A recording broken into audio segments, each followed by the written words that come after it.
नमस्कार, स्वागत है आपका फिफाना हिंदी क्लासेस के यूट्यूब चैनल पर। और इस क्लास में अपन बालकृष्ण भट्ट द्वारा रचित निबंध पढ़ रहे थे। कौन सा? मन की दृढ़ता। तो आइए उस निबंध को आगे बढ़ाते हैं।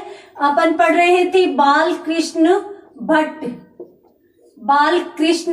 भट्ट जी को, और भट्ट जी द्वारा रचित निबंध कौन सा जी? मन की दृढ़ता। ये निबंध अपन इस क्लास में पढ़ रहे थे। और यहाँ पर अपन कहाँ थे? देखिए, यहाँ पर अपन थे कि भट्ट जी मन की दृढ़ता और दृढ़ता की तुलना किससे कर रहे थे? हठ से कर रहे थे। वो यूं कह रहे थे कि दृढ़ता को किसी भी रूप में हठ से समानार्थी न लिया जाए। क्यों नहीं लिया जाए? क्योंकि सामान्यतः दृढ़ता इसमें होती है। दृढ़ता का मतलब हम यूं कह देते हैं कि ये मैं काम करूंगा, यानी निश्चयात्मकता। अब निश्चयात्मकता ही तो इसमें होती है और निश्चयात्मकता ही इसमें होती है। बस सूक्ष्म अंतर होता है। और सूक्ष्म अंतर क्या होता है? ये दुराग्रह के कारण होती है। यानी इसमें सामान्यतः किसी के लिए दुराग्रह हो जाता है कि नहीं, ये काम करना ही पड़ेगा। सामान्यतः इसके साथ जिस व्यक्ति के साथ हठ किया जाता है वह खुश नहीं होता, वह प्रसन्न नहीं होता, फिर भी उसका हठ मानना पड़ता है। जबकि दृढ़ता एक सकारात्मक लक्षण है। तो यहाँ पर मन की दृढ़ता और मन के हठ दोनों ही प्रकार के भाव में एक अंतर है। और वो अंतर कौन सा है? सकारात्मक और नकारात्मकता। कि इसके साथ दुराग्रह होता है, यानी किसी भी व्यक्ति के लिए तब हठी शब्द प्रयोग किया जाएगा जब वो अनावश्यक चीजों के लिए भी, अनावश्यक बातों के लिए भी वो हठ करने लगेगा। दृढ़ता में ये होता है कि वह सही बात और सही समय पर सही स्थिति के लिए दृढ़ रूप से अपने निश्चयों का, अपने निर्णयों का चुनाव करेगा। तो वहां पर दृढ़ता होती है, हठ उससे बिल्कुल अलग होता है। तो इसलिए यहाँ पर लेखक यूं कहते हैं कि दृढ़ता और हठ को किसी भी रूप में एक न माना जाए, समान नहीं माना जाए। ये एक नकारात्मक विचार है, ये एक सकारात्मक विचार है। हाँ, इतना अवश्य होता है क्या कि यदि एक व्यक्ति है तो वह दूसरे को प्रभावित जरूर करता है। यहां पर लेखक लिखते हैं कि दो चित्त वाले यदि आपस में टकराते हैं तो एक का प्रभाव दूसरे पर अवश्यम भावी पड़ता है। अर्थात एक का प्रभाव दूसरे पर रहता ही रहता है। अब किस रूप में, कैसे रहता है, उस चीज को समझिए। देखिए, ऐसे कहते हैं कि दो चित्त वाले आपस में पास में बैठे हैं, तो एक तो होगा दृढ़ चित्त वाला यानी सबल, और एक होगा दुर्बल चित्त वाला या कमजोर मन वाला। और लेखक यूं कहते हैं कि दृढ़ मन वाला दुर्बल मन वाले को प्रभावित करेगा और उसको निश्चित रूप से दबा लेगा। कैसे और कहां पर? अब इस चीज को अच्छे से समझिए।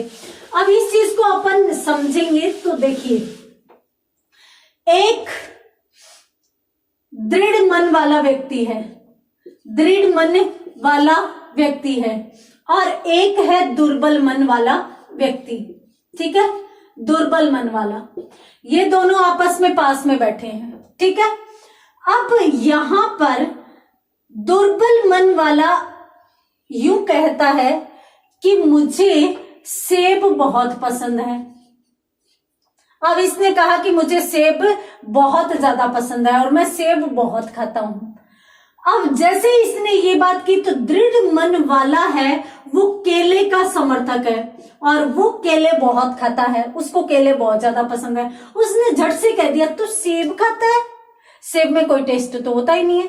अरे, सेब को खाने के लिए तो चाकू लाओ, नमक लाओ, यानी उनको छीलो, फिर उनको काटो, फिर उनको खाओ। केले का सीधा सा रूप है, छिलका उतारो, खाओ। और फिर सेब आप हर कहीं भी नहीं खा सकते, केला बस में, ट्रेन में, कहीं भी आप सफर कर रहे हो, बाहर बैठे हो, घर में बैठे हो, कहीं भी किसी भी स्थिति में हो, केला आप उठा के खा सकते हो। यानी सेब से ज्यादा अच्छा कौन है? केला है। और जैसे ही उसने यूं कहा गुणकारी तो सेब होता है, तो इसने कहा, किसने कहा? मैं तुझे 1000 गुण गिनवा सकता हूं केले के, और तुम्हारे सेब के गुण बता।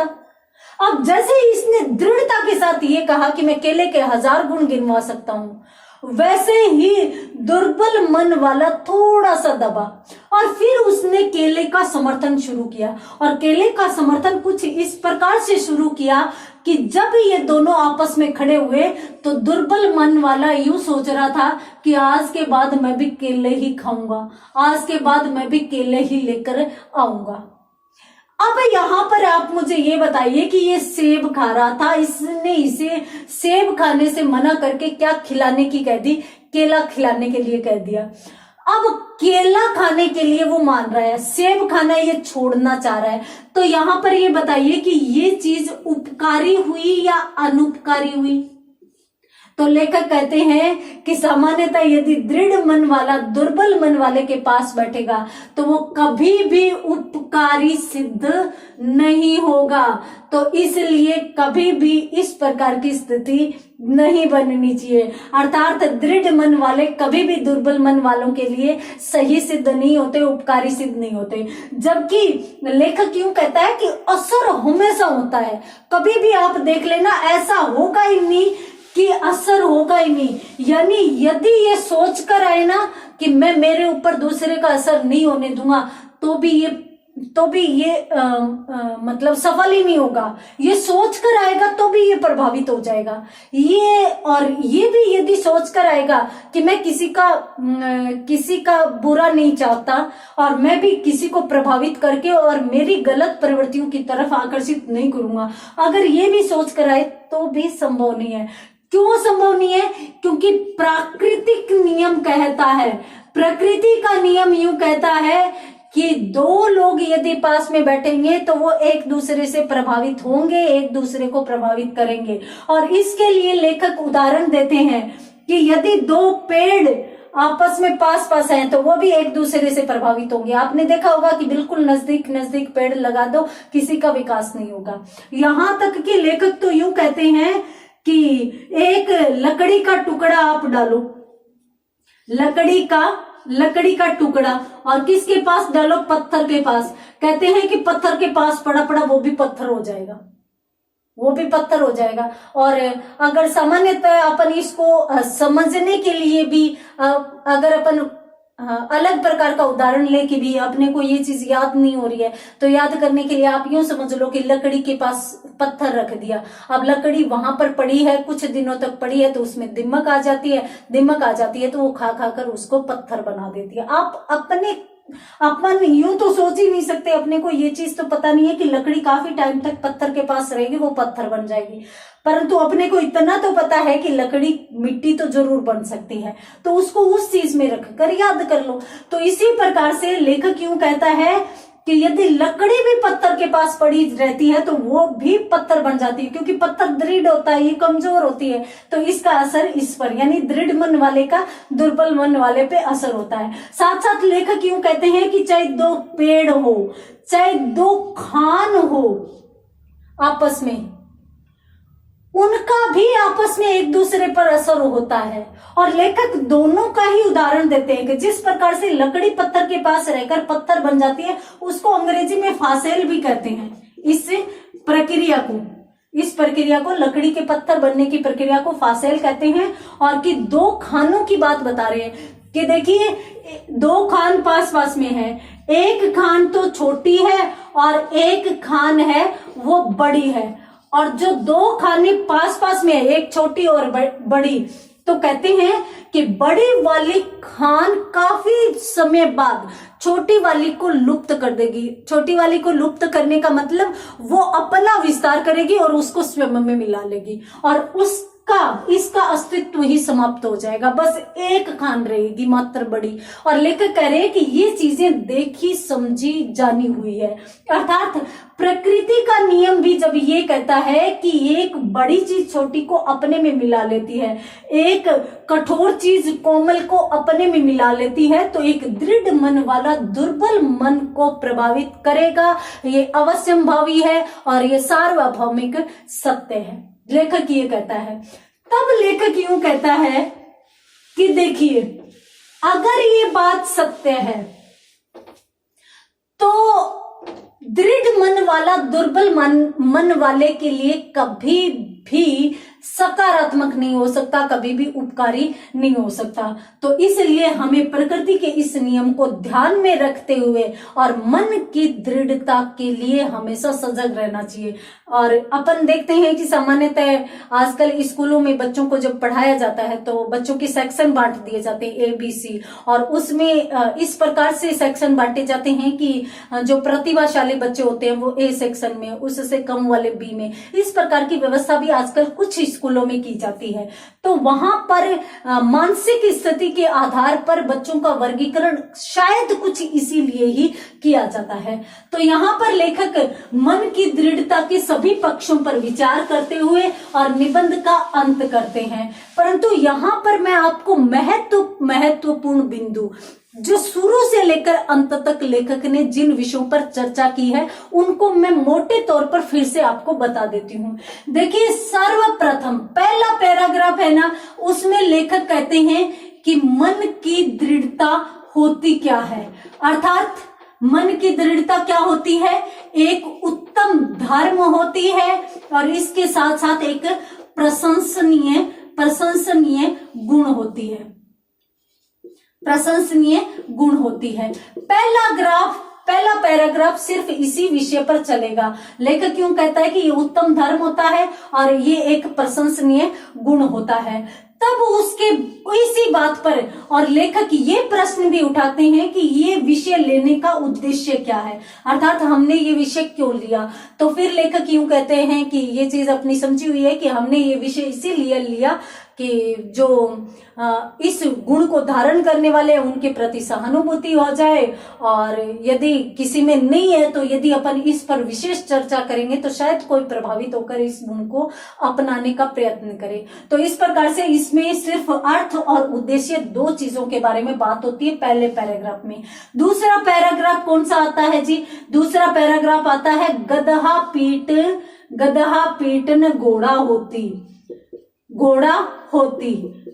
अब यहाँ पर यूं कहते हैं कि गधे को पीटकर कभी घोड़ा नहीं बनाया जा सकता, उसी प्रकार से दुर्बल मन वाले को दृढ़ मन कभी भी नहीं किया जा सकता। लेकिन क्यों कहते हैं कि समाज में ये उक्ति होती है, परंतु फिर भी यदि अपन शिक्षा और अन्य साधनों द्वारा जैसे पुस्तकालय, पत्रकार आदि माध्यमों द्वारा यदि अपन प्रयास करें तो कुछ हद तक अपन इस चीज में सुधार ला सकते हैं। और इसके लिए वो अगले दो पैराग्राफ में बालक और युवा का उदाहरण भी देते हैं जो अपन पिछली क्लास में पढ़ चुके हैं। तो पहला पैराग्राफ ये, दूसरा ये, तीसरा ये, चौथा ये आपको पढ़ना है, ठीक है।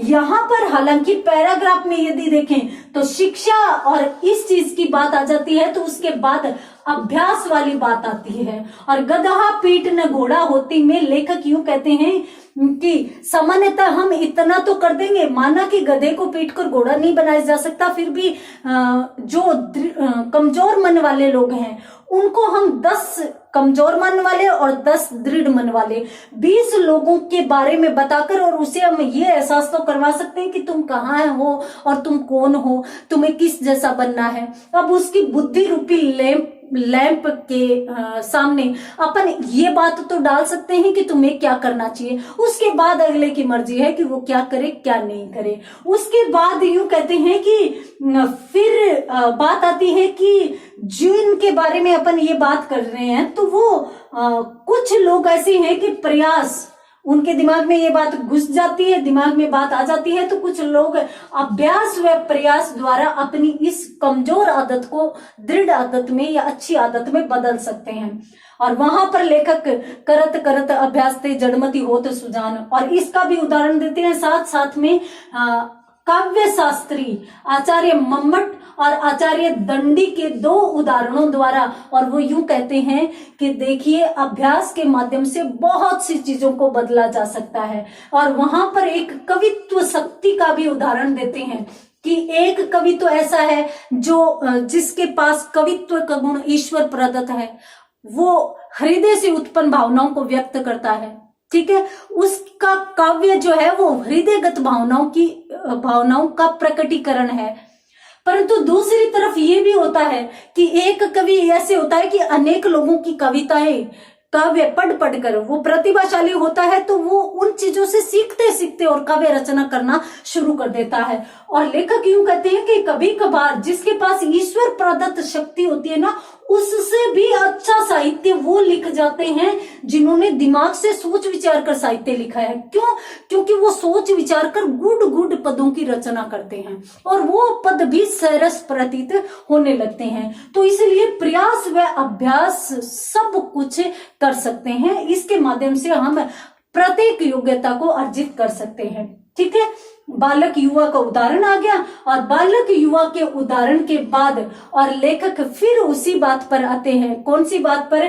कि देखिए, क्या हम किसी के अंदर, अब बालक अपनी रुचि का विषय लेते हैं, परंतु उनको सहारे की जरूरत होती है, तो उन्हें शिक्षा दे देकर अपन उनके कमजोर पक्ष को भी मजबूत बना सकते हैं। परंतु युवा को ऐसा स्वयं करना होगा, उसे स्वयं दूसरों से शिक्षा ले लेकर और अपने आप को मजबूत बनाना होगा। फिर ये इस बात पर आते हैं कि ये क्या संभव है, और वहां पर वो पेड़ का उदाहरण देते हैं जिसका अपनों ने पूरा विवरण पिछली क्लास में पढ़ा था।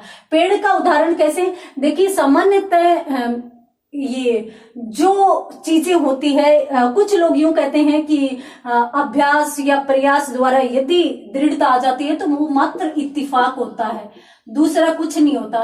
तब लेखक यूं कहते हैं कि इत्तिफाक तो इतना सा ही होता है जितना किसी पेड़ के ऊपर कानी खोतरी पत्तियां आ सकती है। कानी खोतरी का मतलब पेड़ की पत्तियां बहुत ही कोमल कोमल और पूरी होती है, बहुत ही सुंदर सुंदर होती है।